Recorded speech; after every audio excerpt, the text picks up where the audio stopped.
Here's a good question. Can you actually grow your muscles when you're doing intermittent fasting and keto? Now, I have done other videos on this, but I want to go more into the exercise part of this, because if you're doing intermittent fasting and keto and you're not doing exercise, you're not going to grow your muscles, okay?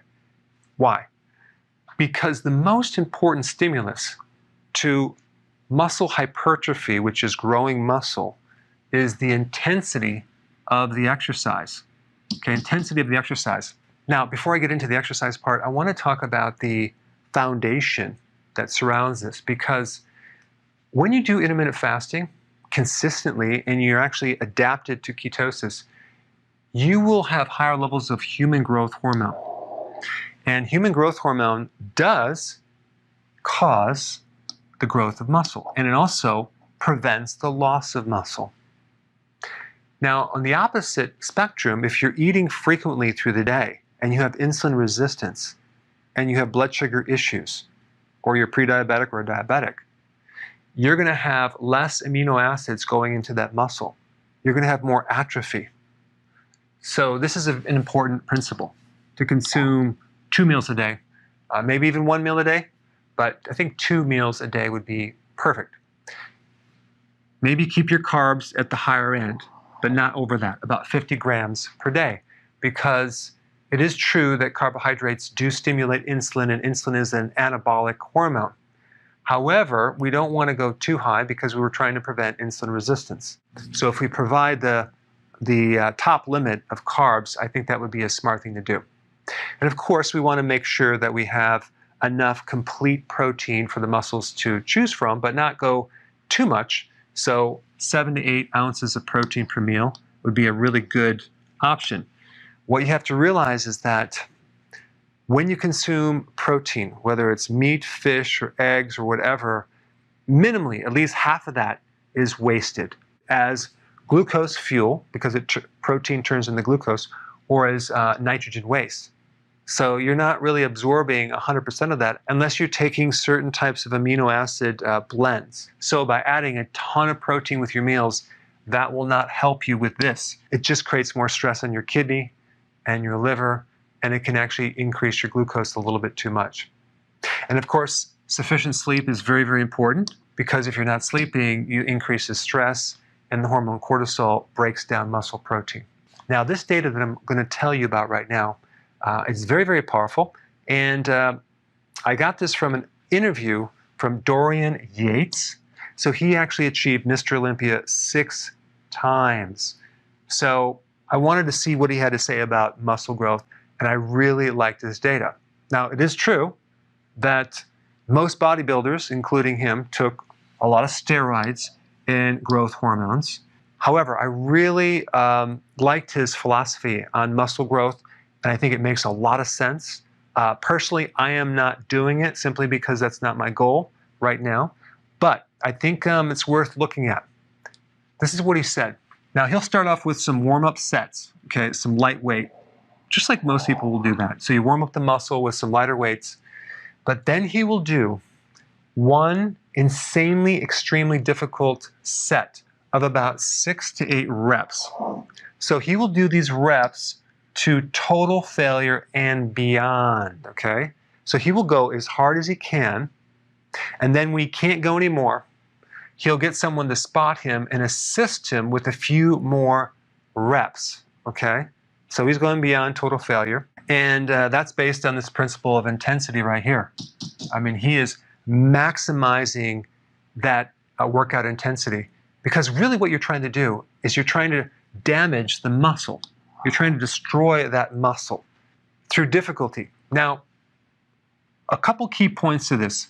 You want to keep perfect form, okay? And you don't want to recruit other muscles.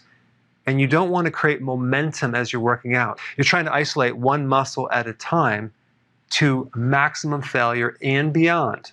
But there's something else that he said that is really, really cool. When you work a muscle, you're going to, let's say you're doing bench press, you're going to contract the pec, okay, so you're coming out like this, and then you're going to come back, right? So you have concentric movement, which is contraction, then you have eccentric movement, which is lengthening. So if I'm coming down in a bench press, my pecs are lengthening.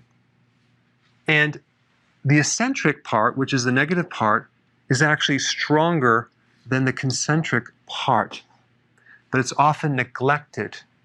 So what he does, with help, he will also then focus on the negative part and bring that to failure.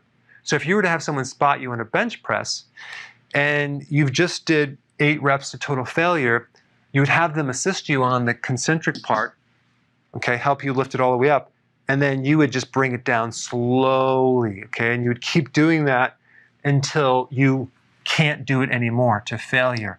That way you completely and utterly exhaust that muscle to the point where you create some serious damage.